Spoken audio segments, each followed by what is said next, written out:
Welcome to the Mindfulness Meditation Podcast presented by the Rubin Museum of Art. We are a museum in Chelsea, New York City that connects visitors to the art and ideas of the Himalayas and serves as a space for reflection and personal transformation. I'm your host, Tashi Chudran.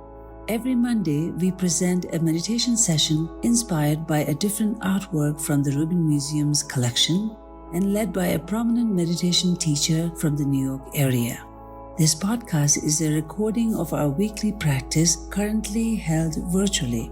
In the description for each episode, you will find information about the theme for that week's session, including an image of the related artwork. Our Mindfulness Meditation Podcast is presented in partnership with Sharon Salzberg and teachers from the New York Insight Meditation Center, the Interdependence Project, and Parabola Magazine, and supported by the Frederick Lenz Foundation for American Buddhism. And now, please enjoy your practice. Hello and Tashi Delek. Happy New Year. I wish you all a very happy, healthy, and meaningful 2023. Welcome to Mindfulness Meditation Online with the Rubin Museum of Art. I'm Tashi Chudran, and I'm so happy to be your host today. It's so wonderful to see so many familiar names on the chat, and I hope you all had a meaningful holidays. Yes, I've missed you too. Last 2 Mondays where, it fell on the holidays, so we couldn't meet each other. But those of you who are first time, we are a museum of Himalayan art and ideas in New York City, and we are so glad to have all of you join us for our weekly program where we combine art and meditation online. Inspired from our collection, we will take a look at a work of art from our collection. We will hear a brief talk from our teacher, and then we will have a short sit, 15 to 20 minutes for the meditation guided by our teacher. Now, this month's theme is Interconnectedness, and the art connection for this session is this beautiful mural painting originated from central Tibet, 19th century mineral pigment on cloth, about 64 by 24 inches actually. This is Parnashavari. In Tibetan, she's known as Ritu Loma Jangma. English translation is the mountain ascetic wearing leaves, the goddess who protects from contagious illness and epidemic. As you see here, it's natural in color, yellowish. She has 3 faces and 6 hands. The main face is slightly peaceful and semi-wrathful with 3 eyes and the hair tied with a snake in a top knot on the crown of the head. The red face on our right is in a desirous mood, and the white face on the viewer's left is peaceful. The first pair of hands hold a golden vajra and a vajra lasso held to the heart. In the second pair is a vajra axe upraised in a manner of striking and a fan of fresh leaves, and in the lower pair of hands is an arrow and bow, adorned with gold and jewel ornaments, a circlet of fresh leaves around the neck, and a long snake necklace. The lower body is covered with an attached skirt of fresh leaves tied with a yellow silk ribbon. With the right knee pressing on the sun disk and lotus seat, she sits in a kneeling posture. Flames and a dark blue nimbus surround the entire form. The unusually large dimensions of this painting suggest that it was intended as a mural. The painted cloth would be glued to a temple wall. This technique is most common from the 19th century onward. The rich jewelry with thick pearls, the flower-studded background, the almost abstract rendering of the rocks, and the variety of halo forms used in this painting are also typical of the 19th century. She's associated with the practice of healing, particularly curing contagious diseases and suppressing epidemics. Now, let's bring on our teacher for today, and our teacher is Kimberly Brown. Kimberly Brown is a meditation teacher and author. She leads classes and retreats that emphasize the power of compassion and kindness meditation to reconnect us to ourselves and others. Her teachings provide an approachable pathway to personal and collective well-being through effective and modern techniques based on traditional practices. She studies in both the Tibetan and Insight schools of Buddhism and is a certified mindfulness instructor. Her new book, Navigating Grief and Loss, 25 Buddhist Practices to Keep Your Heart Open to Yourself and Others, is published in November, and an updated edition of Steady, Calm and Brave will be released this month. Both are published by Prometheus Books. You can learn more about Kimberly on our website, meditationwithheart.com. Kimberly, thank you so much for being here. Thank you, Tashi. Thank you, everyone. Happy New Year. It's nice to be back. It's a good time to remember the purpose of meditation in the Buddhist tradition. So, some people meditate to get more relaxed, for stress reduction, and those are very useful reasons and purposes for meditating. But there's a greater reason for doing that, and this reason is to develop our wisdom. Okay, and the wisdom that we're developing enables us to see what's true about our lives. Okay, not just Kim's life, but everyone's life. Okay, and what's true is, well, everything is impermanent. All phenomena, sound, light, taste, smell, your job, your life, okay? All of this is impermanent and changing, so that's a truth. It's also true that all of our actions have outcomes. So the words that we speak and our behaviors and our thoughts, they affect ourselves and each other. That's another truth. It's true that all of us have difficulty, struggles, suffering. In the tradition, dukkha is the word for this. Unease. And another great truth, perhaps the greatest, is the truth of interconnectedness. Okay? This is also sometimes called interdependence. The great Zen teacher Thich Nhat Hanh called it interbeing. Okay? And this is the truth of our lives, that each of us are inextricably bound up with each other. Okay? And one of the reasons today that we're using this art of this nature goddess, this forest goddess, this goddess with leaves all around and a snake around her neck, is because it's easy, I think, for many of us to recognize and understand that nature is interconnected. Somehow we can see that a forest is not just one thing. A forest is made up of it's an ecosystem made up of all these creatures, right? But the truth is that we too are nature. We are not separate from nature, and that we live in a great ecosystem that includes us and all other beings. That is our interconnection. So another point of meditation, or another reason to meditate, is to develop compassion. Right? This is our ability, a quality that we can cultivate that helps us recognize and attend to our struggles and the struggles of others.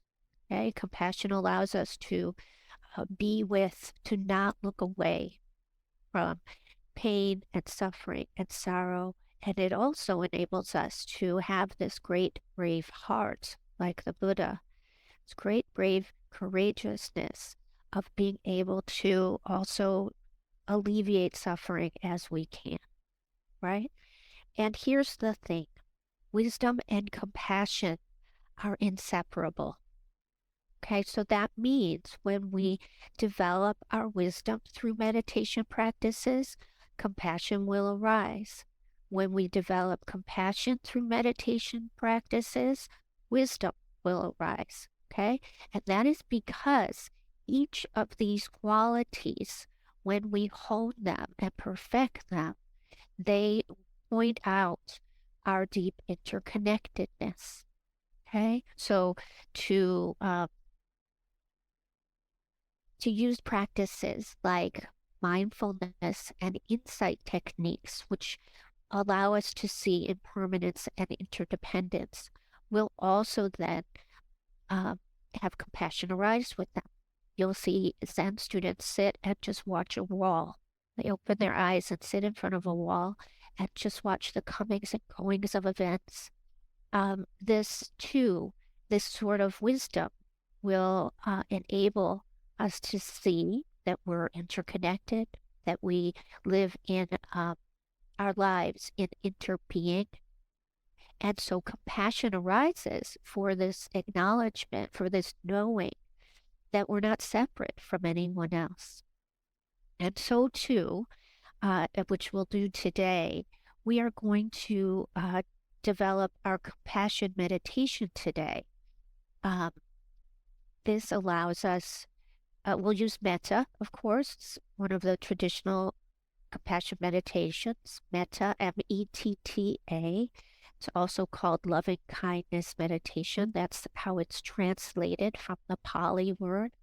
It's in Sanskrit, metta is Maitri.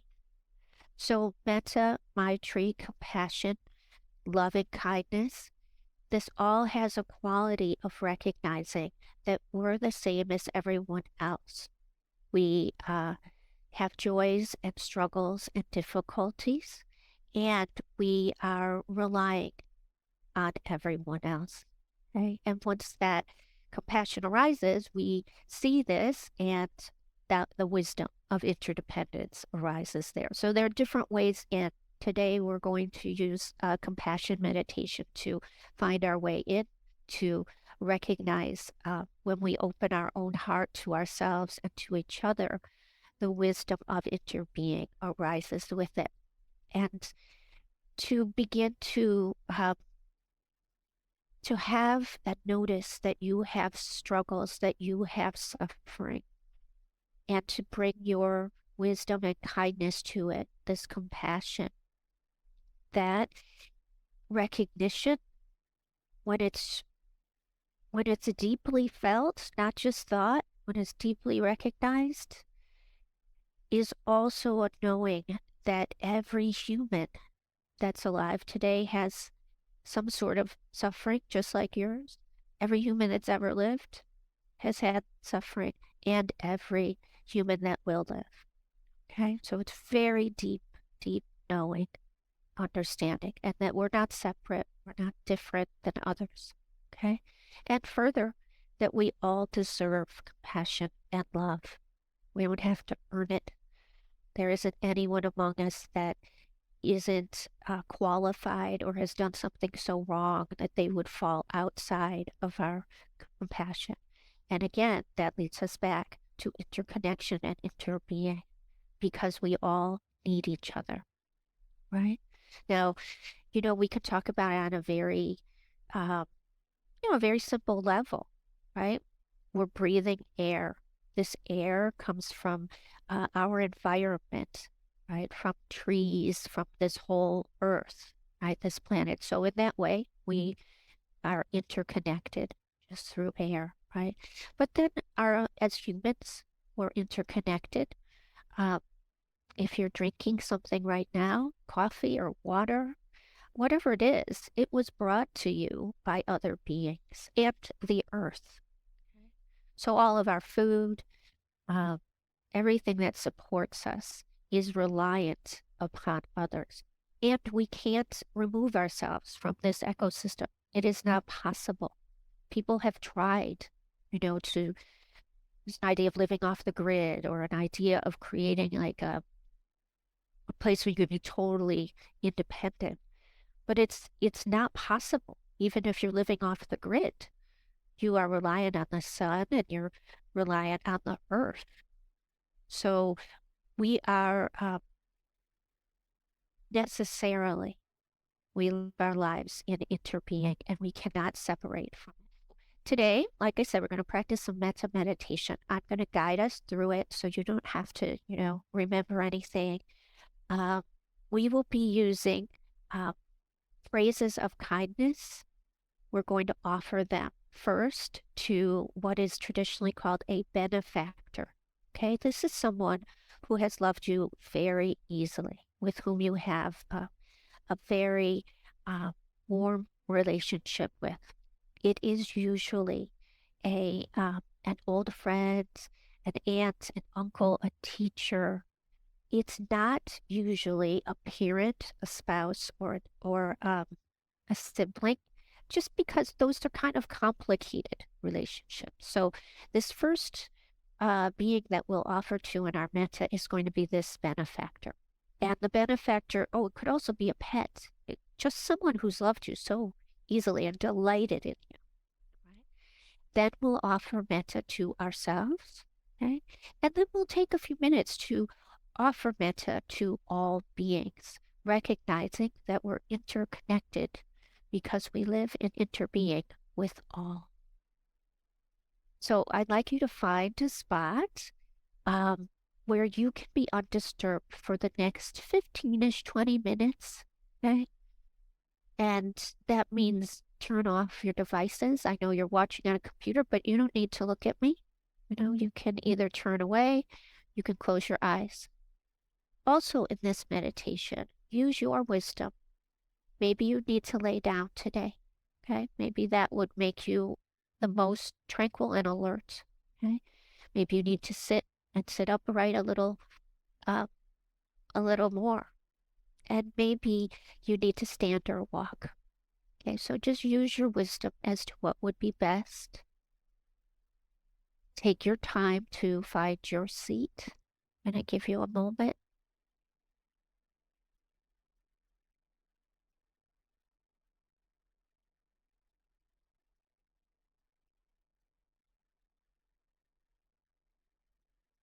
And just starting to notice that you're here. Allowing sound and light and smell and taste, allowing them to come to you. Allowing the experience of your body. You might be feeling tightness. You might be feeling heaviness today. You might feel very bright. Okay. So just for a minute or two, practicing allowing yourself to be here.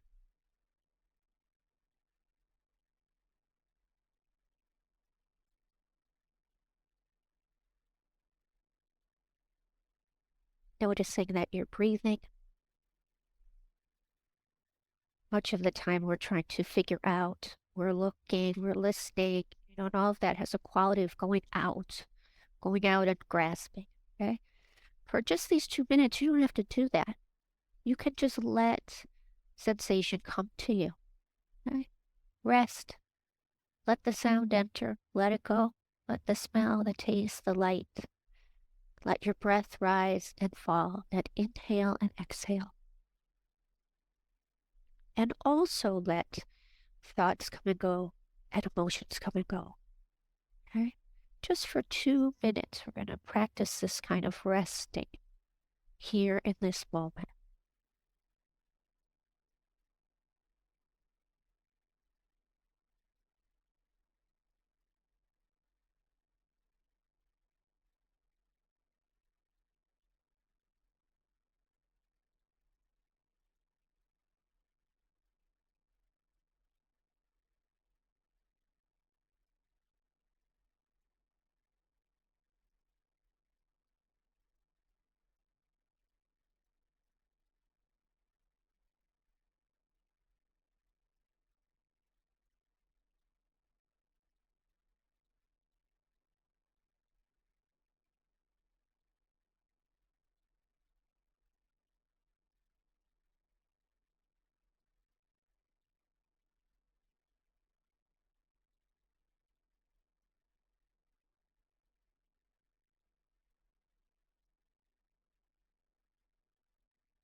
And just noticing, using your awareness to notice where your attention is. Maybe it's in a plan or a thought, or maybe you're resting on your breath. And now making a connection with this benefactor. Okay? And you might rest your attention on your heart, place your hand there. And this benefactor, like I mentioned, is someone who has delighted in you, has loved you very easily. Could be a pet. I sometimes use my little cat, Rigel. Could be a dear friend, an aunt, an uncle, a teacher. And call this person to your mind, to your heart. You might just feel their presence, or you might imagine them. You might have an image of them. Okay? And I'd like you to give them these two phrases. May you recognize all your good blessings. May you be content and at ease with yourself. May you recognize all your good blessings. May you be content and at ease with yourself. May you recognize all your good blessings. May you be content and at ease with yourself. Repeating these phrases silently, imagining maybe you're giving these phrases like a gift to this benefactor, just for a few minutes.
Just noticing where your attention is. If you've strayed, gently coming back, reconnecting, beginning again. May you recognize all your good blessings. May you be content and at ease with yourself. And we'll just continue for one more minute offering this metta to our benefactor.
May you recognize all your good blessings. May you be content and at ease with yourself. Can let go of this connection with this benefactor. Notice your breath, feeling your feet, experiencing the sounds entering your ears. And now connecting with yourself. Again, you can place your hand on your heart if you'd like, feeling your beautiful presence. You could imagine yourself as though you're looking in the mirror, or maybe imagine yourself as a child, and give yourself these same blessings. May I recognize all my good blessings. May I be content and at ease with myself. May I recognize all my good blessings. May I be content and at ease with myself. May I recognize all my good blessings. May I be content and at ease with myself. And continuing now, just for a couple minutes here, giving yourself the same gift of wisdom by silently repeating these phrases.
Noticing where is your attention right now.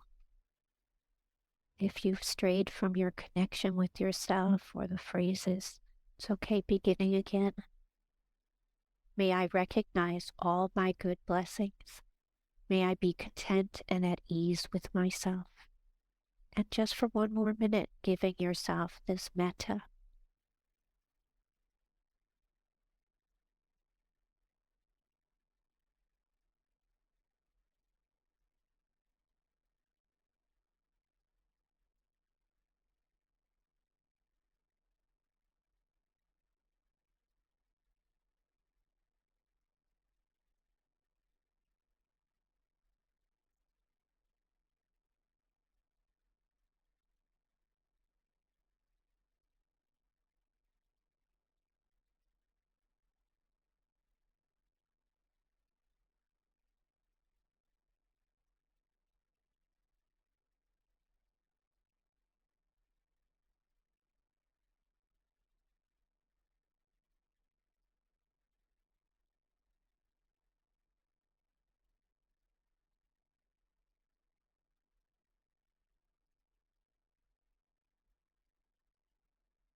May I recognize all my good blessings. May I be content and at ease with myself. You could keep this connection with yourself, also including that first being, that benefactor. Now including everyone that you care about, your family, your friends, your colleagues, your pets. May we recognize all our good blessings. May we be content and at ease with ourselves.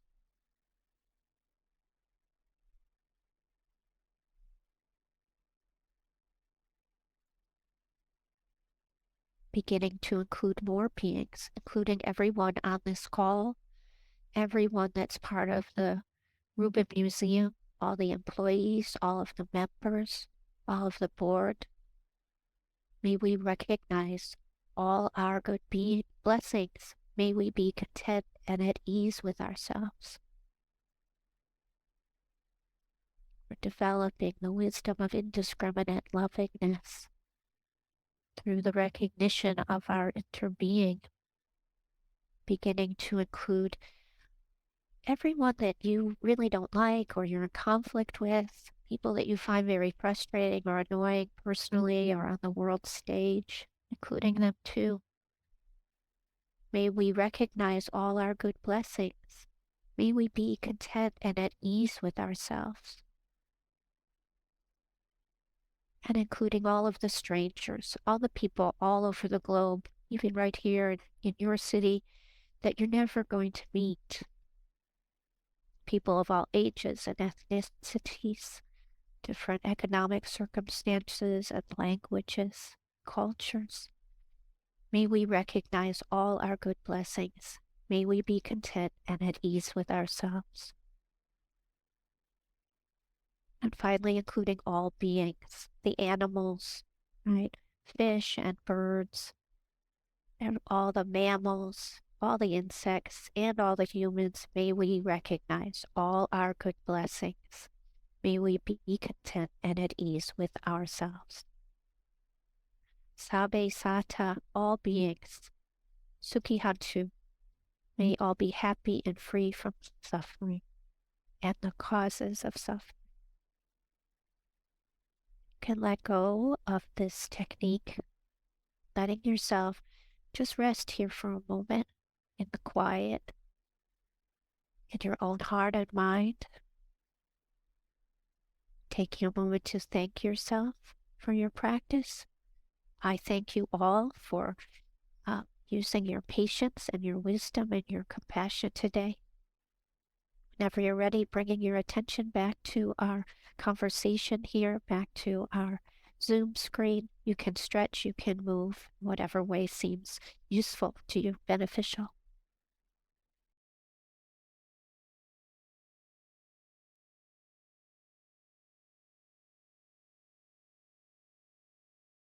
Thank you. Thank you so much, Kimberly, for that beautiful session on metta, loving kindness. That concludes this week's practice. If you would like to support the Rubin and this meditation series, we invite you to become a member of the Rubin. If you're looking for more inspiring content, please check out our other podcast, Awaken, which uses art to explore the dynamic paths to enlightenment and what it means to wake up. Season 2, hosted by Ravina Arora, is out now and explores the transformative power of emotions using a mandala as a guide. Available wherever you listen to podcasts. Thank you for listening. Have a